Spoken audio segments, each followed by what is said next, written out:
In a sunlit cafe, barista Kai wrestled with anxiety and weight, feeling trapped by routine and doubt.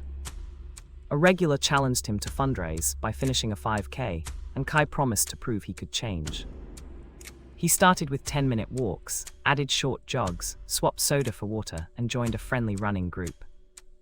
Minutes turned to miles, Kai gained confidence, family smiles returned, and his sense of self-worth began to rise.